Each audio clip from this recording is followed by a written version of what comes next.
amigos, un saludo cordial de parte de todo este equipo de trabajo, como siempre, pues tratando de traer un contenido que no simplemente sea pues entretenido, sino también edificante para toda la familia dominicana. Un saludo para toda la diáspora que nos sigue a través de los Estados Unidos. Señores, adivinen qué, vamos a estrenar horario y nadie lo sabe. Ay, sí, gran logro para Adelina, más apláudanme, caramba. A partir de este domingo pues estaremos a través de Señal Caribe para todos ustedes en Nueva York, en el Bronx, en Lawrence, en toda la parte alta de los Estados Unidos que nos están siguiendo a las 10 de la noche. Así que yo creo que va a ser interesante que se vayan a dormir con nosotros, ¿qué les parece? Para mí pues es un alto honor y sobre todo cuando recibimos todas esas misivas de todos ustedes, que realmente pues se sienten conectados con nosotros porque somos la señal que nos une. Yo creo que el programa de hoy tiene cero desperdicios, nuestro segmento de Empodérate como siempre pues trayendo a ustedes pues cosas de interés, pero sobre todo cosas que cautiven la conciencia colectiva de nuestra nación. En este caso hoy nos toca pues tener los invitados que van precisamente pues a aportar en este tema, el tema de los matrimonios infantiles. Y digo infantiles porque estamos hablando de niños. Realmente el término adolescente, si ustedes se ponen a ver, es muy ambiguo porque cuando termina la niñez y cuando empieza la adultez. Una mujer no es una niña chiquita, no es una mujer chiquita, una mujer es una niña, es una bebé y luego pasa a ser una mujer. Eso lo dice su cuerpo, eso lo dice su cerebro. Incluso hoy en día tenemos estudios de la neurociencia en donde vemos que el cerebro de la mujer no está pues capacitado para tomar cierto tipo de decisiones antes de que ya haya cumplido pues 18, 20, 21 años. Eso varía un poquito de acuerdo pues a la biología de cada cual. Incluso nuestros propios cuerpos nos hablan de que no estamos preparadas para eso.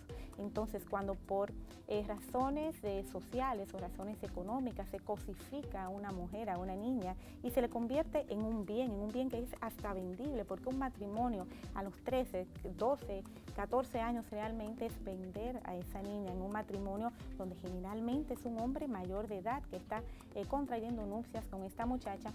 Nosotros incluso en nuestra legislación decimos que eso es abuso sexual.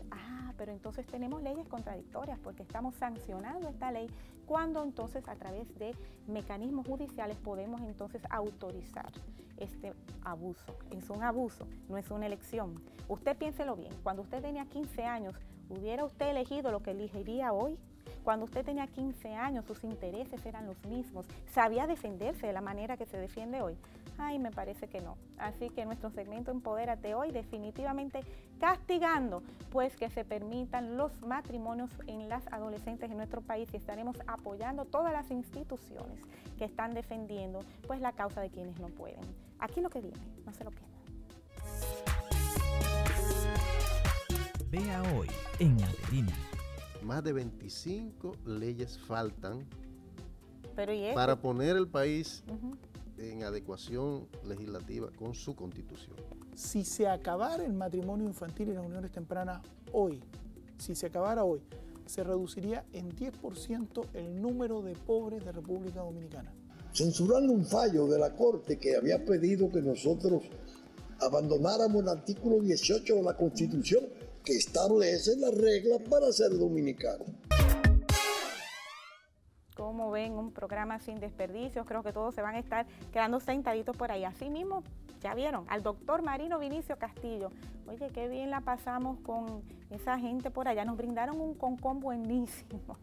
Realmente ya yo estaba que no sabía si quería continuar la entrevista, pero cuántas cosas interesantes, cuántas vivencias y sobre todo, qué ojo avisor y qué palabras avisorias tenemos para ustedes en esta entrevista exclusiva que nos concedió el doctor Castillo.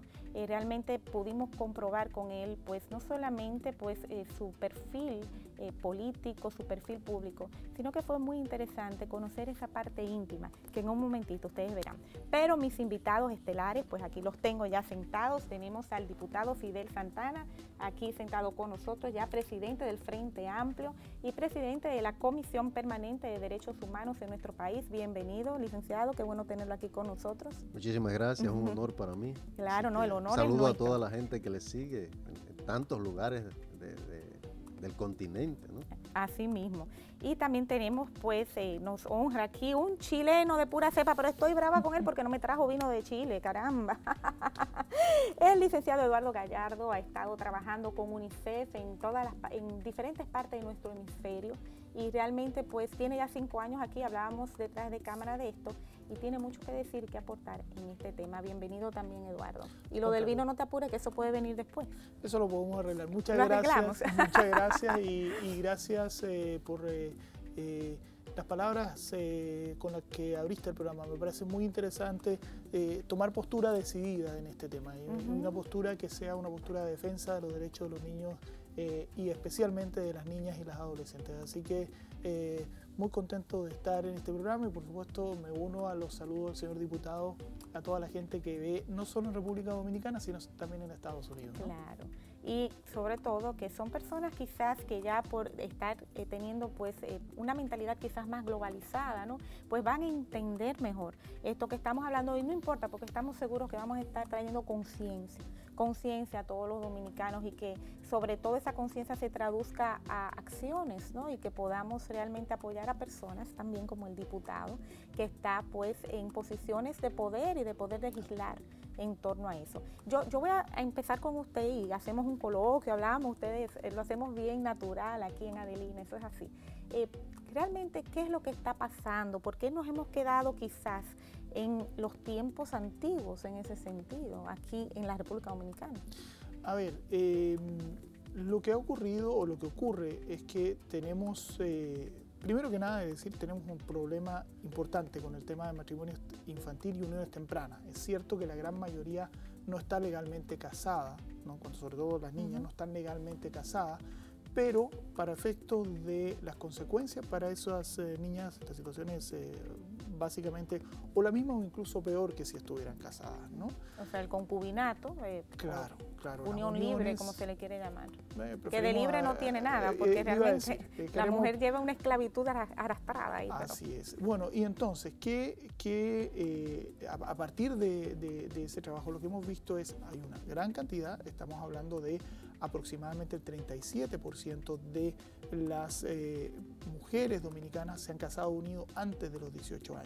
Pero además es un dato que se arrastra en el tiempo de manera permanente. Cuando se hace la pregunta a mujeres de 49 años o de 45 años, el dato es el mismo. Estamos hablando de 35 y 40%, lo cual es un porcentaje muy alto. Altísimo. ¿Qué quiere decir esto? Esto quiere decir que se trata de un tema que conforma parte de normas sociales muy arraigadas y de normas culturales con las que hay que trabajar en el mediano y en el largo plazo para poder desmontarlas, que no es un asunto que vamos a resolver de manera sencilla.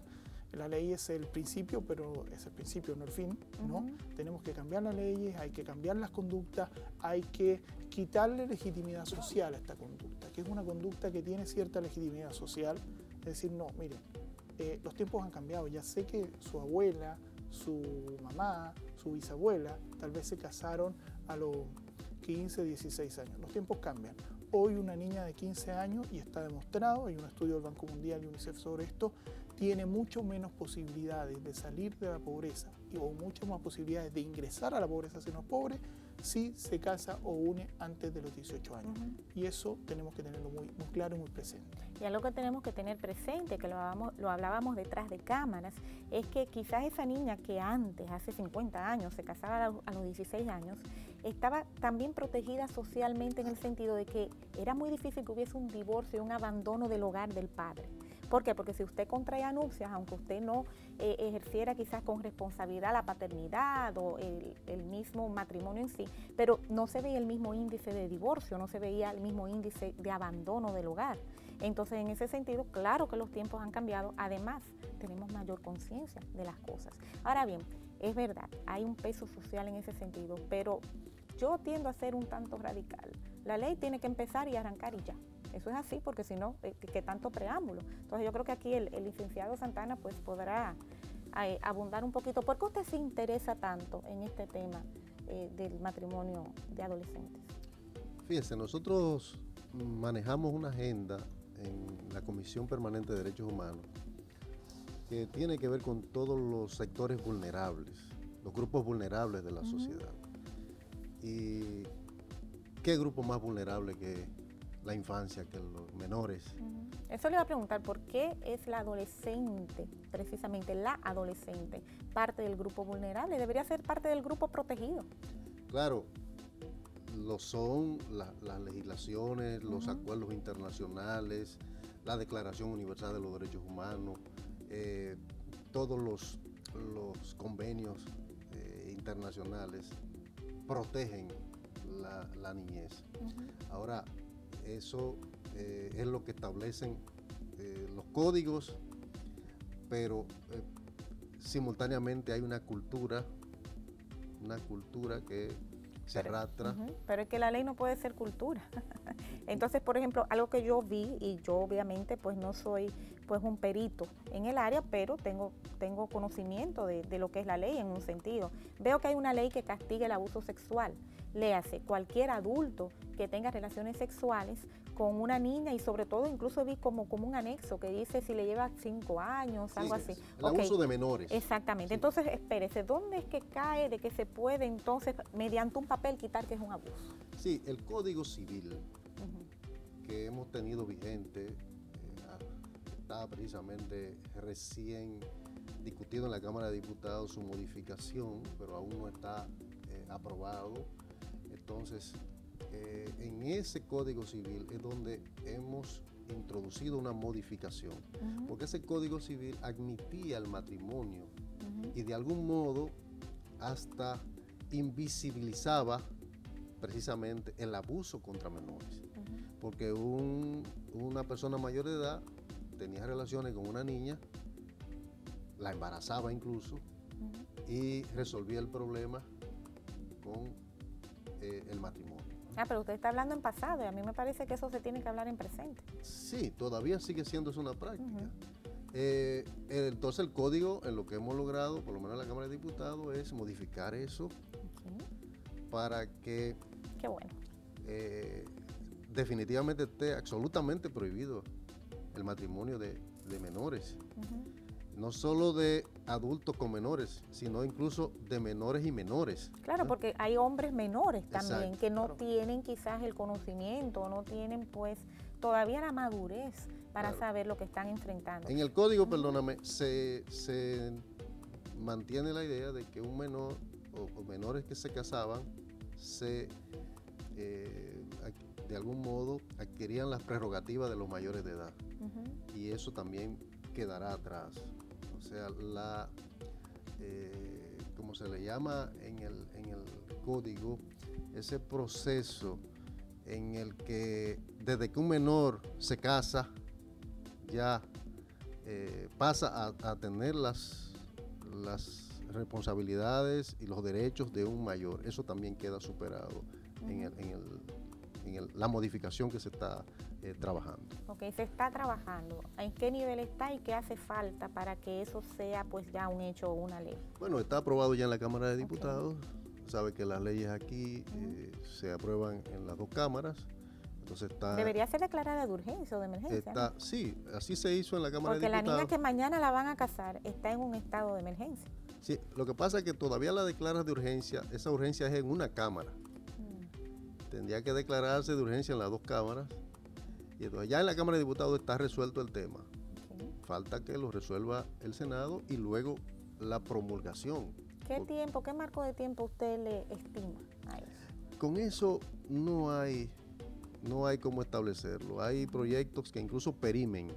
Esa modificación a esa ley pudiera ser aprobada en el Senado o pudiera perimir si pasan 2 legislaturas sin ser aprobada. Y tendría entonces que volverse a empezar de nuevo, de cero. Que yo me imagino que usted entonces estará vigilante y muchas personas me imagino que también pues se identifican con esto y si hay que ejercer presión, se ejercerá presión, porque ese es el camino. Lo que yo le digo, la niña que mañana va a ser víctima de esto, pasado mañana está en un estado de emergencia. Nosotros vamos a ver un poquito de demografía, que me imagino que tenemos algunos comparativos, ¿no?, con el resto de América Latina, y algunas soluciones y sobre todo cómo podemos aportar en nuestro próximo bloque. Quédense ahí, que ya volvemos.